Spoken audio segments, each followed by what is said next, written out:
आम्हाला आज सकाळी कळलं, आम्ही एका कार्यक्रमात होतो, आम्हाला आश्चर्य वाटलं की हे काय होत आहे. खरं काय झालं हे इथले स्थानिक मंडळी सांगणार पण नाही. जसं मी मगा बोलले तसं मी आत्ताच बोलते की अजितदादांना धमकी दिली म्हणून अजितदादा सरकारमध्ये जॉईन झाले, शिंदे साहेबांना धमकी दिली म्हणून शिंदे साहेब सरकारमध्ये जॉईन झाले. ही मंडळी तर सर्वसाधारण आहे. तर इथं आदरणीय मुख्यमंत्री साहेबांनी स्वतःच्या भावाला लढू द्यायला पाहिजे होतं. लोकशाहीच्या हिशोबानं निवडणुका झाल्या पाहिजे होत्या. आज चिखलदराचा जो सर्वे येतो आहे तो 100% काँग्रेसच्या फेवरचा आहे.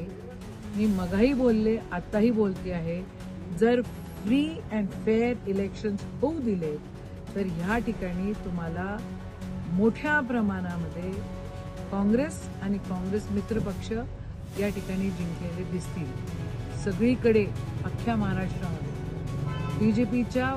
बीजेपीच्या फेवरनी अजिबात वातावरण नाही आहे. एकदम निगेटिव्ह हे लोक आहे. वर्षभरामध्ये बीजेपी बिलकुल परफॉर्म करू शकलेले नाही आहे आणि म्हणून दडपशाही, दंडेशाही या सगळ्या गोष्टी करतात.